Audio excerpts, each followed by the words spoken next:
beautiful people, how you guys doing? I hope you're doing fantastic. Welcome back to my channel. If you're new here, karibu, subscribe, and if you've been with me, thank you for coming back again. So guys, today I'm going to talk about things to consider before choosing a partner. And I know I am single, but anyone who's been really close to me knows that I love anything to do with relationships. I love love songs. I love listening to videos of people talking about relationships, listening to sermons about relationships, reading books about relationships, all that good stuff. Let me show you the book I'm actually reading right now. I am reading this book, The Power of a Praying Wife. You know, I have to be prepared because I would love to get married in the near future. So the best thing is to get in prepared rather than be forced to prepare yourself, be forced to get the information when you're in the relationship because there's no other option. If it has to work, then you have to put in the effort. So I'm putting in the effort right now. Okay, so let's get into the video.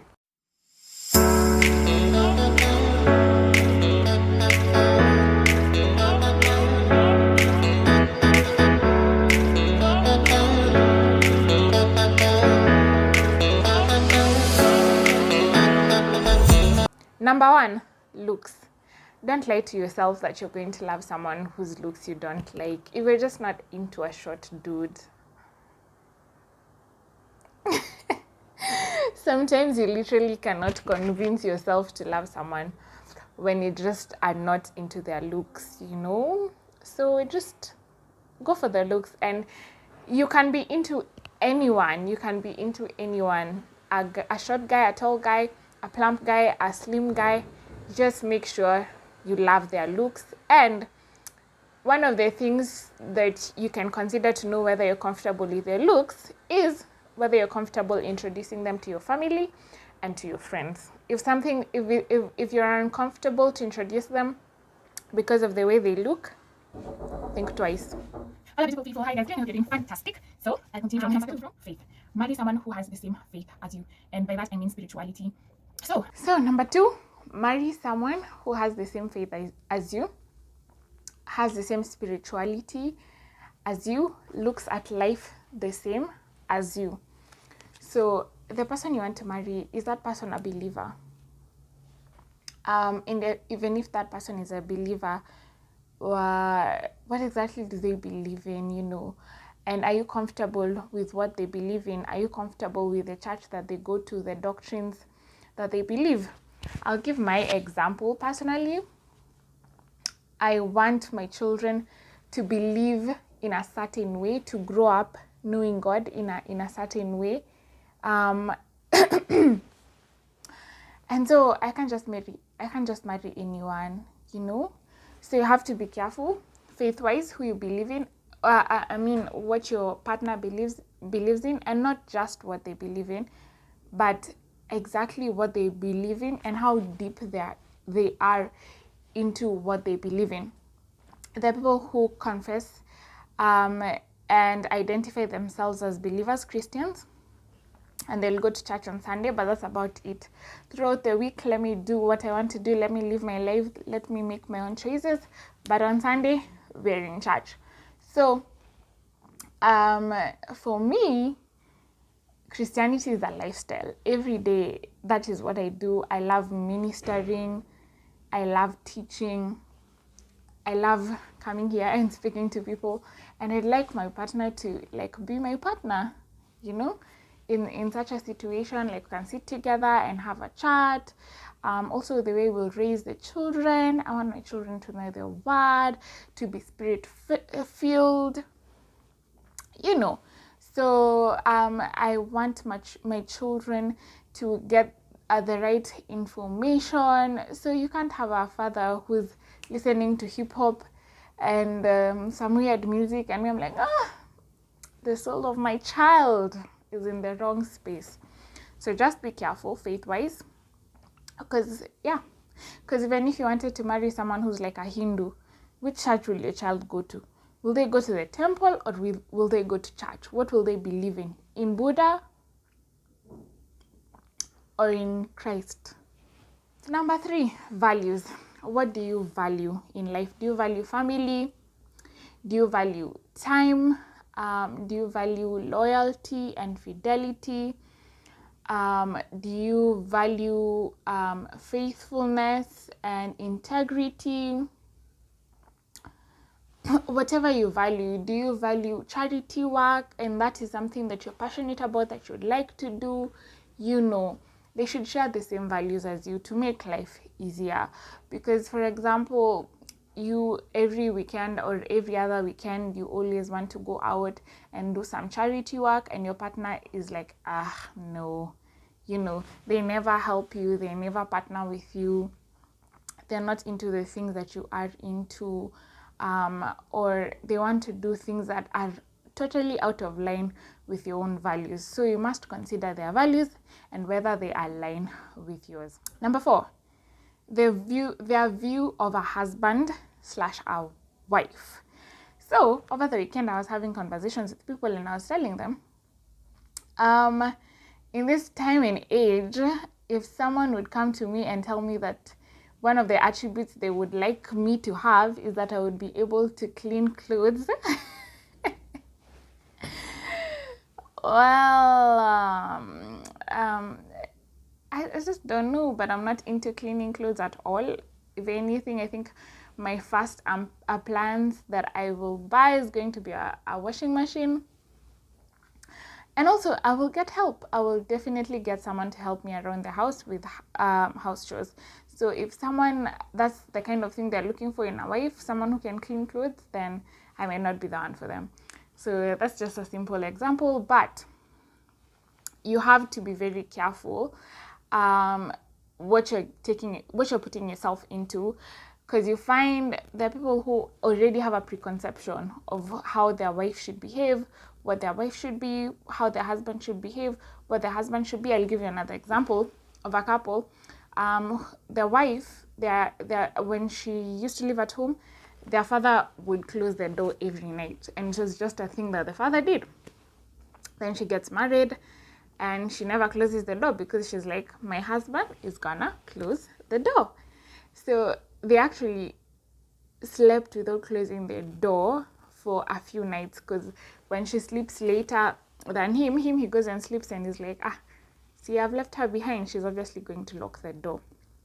And it was something they had to talk about. So I think about the view of a wife and a husband, just ask them what's their view of a wife and a husband. What would they like you to do? And discuss that and see whether you're on the same page with commitment. Is this person willing to commit to you? Is this person willing to go the full way? Because marriage is commitment. And there's another lady, I can't remember her exact name, but she's Faith someone, and she has written the book is titled Don't Settle, Sis. Yeah, and she says the two of you must be committed to the same commitment. And I usually tell people that the most important commitment that spouses need to have is commitment to the marriage, not to your spouse, because your spouse is a human being. And because they're a human being, it means they will fall short here and there. And when they fall short, if you are committed to the commitment of marriage, then you'll be willing to work out some of those things, like the way people divorce and say, we just fell out of love. You fell in love. So if you fall out of love, you can always find a way to fall in love again if you're committed to the same commitment, which is your marriage. But if you're not, then it will be very easy to give up on that commitment. And also check what that person is saying. Are they, when you talk about deal breakers, what exactly are they saying? do they are they very easily saying that they can, you know, give up, that they can walk away? Those are things to think about, whether divorce whether you would want divorce to be an option for you once you get married, you know. So you must consider their commitment. Number 6, future children. You must consider your future children. Like I had said before, this man you want to marry, this woman you want to marry, what kind of a father will they be to your children? What kind of a mother will they be to your children? Their family, what kind of a family, what kind of influence will they have on your children? The seed that they are carrying, what is that? Intellectually, physically, mentally, habitually? Because if you're keen, you'll see that you have a lot of your mom's and your dad's behaviors. So do you want your child to have your husband's attributes or not? So you have to consider your future children, which schools you want them to go to, how you want to raise them, you know, the information that you want them to have, you know. Because I had another celebrity talking and saying, this is what I'm going to teach my child, this is what I'm going to teach my child. And I was like, okay, that's you. And that's why I wouldn't marry someone who speaks like you, because there's some things I would not teach my children, and there's some things I would teach my children in a very different way. Even just the basics of your child's routine. When do they go to bed? What do they eat? What are you comfortable with them wearing? Like for my girl, I will really be careful what I put on their bodies, like what they wear. I'm not just going to pick something and put on my kid and tell them to go outside. I mean, I have to be careful what my child wears. So yeah, all those things. Number 7, family and friends. Family and friends in terms of, you have this previous Saturday, my grandpa was turning 88, and we went to celebrate his birthday. And as I was sitting with him, I asked him, like, what should I consider in a marriage partner? Because I knew I was doing this video. And he told me 2 points. One, he said that make sure you go to the guy's family, side of the family, and see how the father and their mother interact. Does he respect his wife? How do they love each other? How do they speak to each other? So how will they handle you? How will they welcome you? Because when you're about to get married, you only consider how you will behave, how you will be taken. But you also have to really be careful and see how those people will take you, how they'll appreciate you, how they'll speak of you, how they'll look at you, you know, their attitudes towards you, because these are people who are inevitably going to be in your life. And I even thought to myself over the weekend, I love the way, you know, my brother would take us places, and the way he would buy me things, and I just love him. And I wouldn't want him to have a wife who would come and tell him, hey, no, now you can't do anything for your sisters because this, that, and the fourth. So, you know, just consider a lot. Consider how that family has lived before you come in, and whether you'll be able to easily get into the rhythm, you know. Yeah. Also, another thing on family or friends, consider their opinion on the person that you are considering, the person that you're dating, the person that you're seeing, the person that you're considering. Are they outrightly you know, averse to the idea of the two of you being together? Do they not like this person for one reason or another? That's something to really consider, because especially your parents, if your parents don't like the person you want to settle down with, I think that's something to maybe not totally do away with the relationship, but to hugely like take a step back and think, you know, why would they not want you to be this person? Because for most parents, they want the good of their kids. Obviously, there are a few who do not necessarily have the best intentions for their children, but for the most part, your parent has the best intentions for you. And if they don't want you to be with someone, you have to, you have to be very careful and consider their reasons and decide whether you want to move on or not. Also, your friends, listen to them. What are they saying about your partner? How are they behaving? Your siblings, what are they saying about your partner? Yeah, feelings and chemistry. You must consider feelings and chemistry. Is this someone you want to be around? Is this someone you want to hug, cuddle with? Is this someone you just feel butterflies when you're around? Is this someone you just enjoy? Someone whose company you enjoy and you just love being around them, or you could do without them? If you could do without them, maybe consider, maybe that's not the person for you. You want someone who you're happy to see, you're happy to be in their presence. They make you feel good. A man who knows how to compliment you, a woman who knows how to just lift you up, and tell you how awesome you are. Yeah, not someone lousy that you would do without.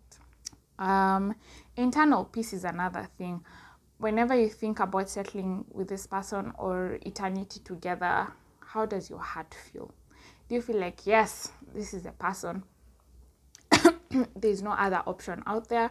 Or do you feel like, maybe I should wait, maybe I should try dating a few other people to see, I'm not really sure? If in doubt, don't. So make sure you have internal peace about this person that you want to date. Number 10, God. Ask God. Go to God and ask God whether this is the person that he would like you to settle down with. And God is faithful. He's going to give you an answer. He's going to give you a response. Just keep your ears and your eyes open to hear and to see and to experience, because God is more than able to show you and to tell you. And also, don't really rely on signs. Don't rely on signs. I remember a while back, this guy who was really into me, and I told God, if this guy is the one, I want him to wear this certain shirt and this certain pants on this day. And that day he dressed exactly the way I had told God I want him to dress, and I was still like, no, you're not the one for me. So it doesn't matter what sign, what voice you hear. If you don't have internal peace, if your friends and your family are not into this person, if there's no chemistry, if you're not physically attracted to them, if your values and faith that does not align, you literally must consider these things and just be careful, because marriage is a commitment that once made, even if it's severed, like, it will affect your life forever.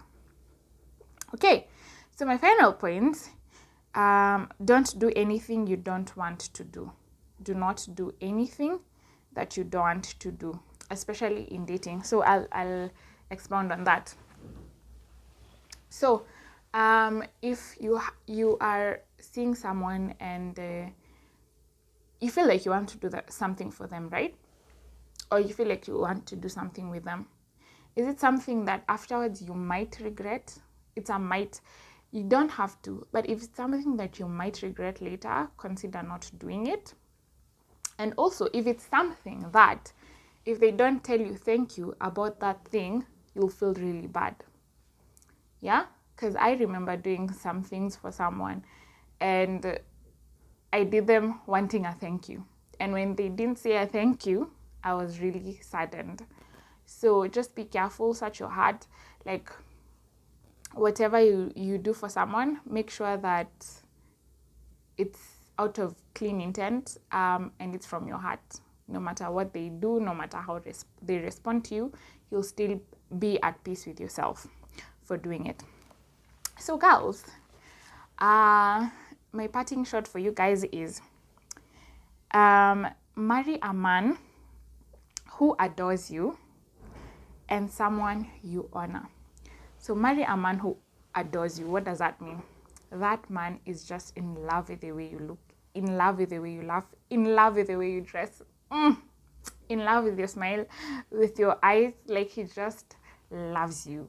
When he sees you, his eyes light up. Like, he enjoys your company. He enjoys being around you. He loves the way you smell. You know, he just can't have enough of you. That's the kind of a man you want. And that's why I am against I'm against the modern narrative that a woman can also make a move. And women definitely make a move for sure, but not an outright move like going to tell a guy, hey, you're so cute, nini nini, I really like you, can we go out? No. Those kind of bold moves, leave them for a man. Yeah, he's the one who's supposed to get the good wife. The Bible says, what does it say? When a man gets a wife, he obtains favor with the Lord. I'll put the verse down. But it's about the man getting their wife. It's never about the woman getting the man, yeah? So, let your moves, you can make a move to a guy, but let it be very subtle, not bold and outright. Because if you're rejected, oh my good Lord, it's gonna be painful. Also, don't marry a man because you've already had sex with him, because some men will have sex with you because they want to have sex with you. They're just selfish like that. And it's about their own pleasures, and it's really not about you. Actually, there's something that I heard that really hurt me, and it was a guy saying that one time he was having sex with a lady, and he was having sex just because he wanted to have sex with this lady, yeah, out of selfish reasons. And he said he hated the way the lady looked at him, and the lady was looking at him, suggesting, her eyes were suggesting that she wants to be loved. Yeah, that's what he was saying. She looked at him, like telling him, please love me because I'm offering this. And you know, women, most of us, if you've not been totally screwed in your mind, you want to give your body to someone who loves you, or you give your body to someone because you want them to love you. But it's not the same for men. Men will love you regardless of whether you're giving them your body or not. Yeah. And as a believer, obviously, we're abstaining till marriage. That is the goal. So anyone who wants to just have sex with you for the sake of it is an ex. Don't marry someone because you're pregnant for them, because I have seen marriages where people have married people because they're pregnant and they haven't loved them. So make sure your man adores you. Don't marry a man who talks to you anyhow, who can just, mishandle you. You're a woman. Like, you need to be handled with care. Someone needs to adore you, treat you nicely, take care of you. You deserve that, and a bag of chips and a cake and a cherry on top. You deserve the world. Also, marry a man that you honor. So you must find something in this man that you adore and that you can respect, whether it's his age, whether it's his job, whether it's his looks, his network. Something about this man must make you feel, yes, this is my man, this is my guy, But if the man you're with, you don't really honor, you don't really respect, and if you look, you can't find anything to love, to honor, or to respect, that's a red flag. Because if you can't respect him before you start the relationship, chances of you respecting him afterwards are really hard. And if you can't respect someone, chances of you submitting to that person are near nil. So you have to be careful. The person that you choose. For guys, marry a woman that you're physically attracted to. Considering everything else, love this woman's body, because men are visual. Please don't cheat yourself that you will love a girl, but her nose is just too big and it just bothers you every time you look at it. Or her skin color is not something you're into. Because why why would you marry someone that you're not attracted to? If you're attracted to light ladies, slim ladies, plump ladies, ladies with big asses, big behinds, or big frontals, marry a woman that you're physically attracted to and you're really, really physically attracted to, so that she loves you and you love her. Because a woman that a man loves, that woman is easy to love, that woman is easy to live with, that woman is easy to handle.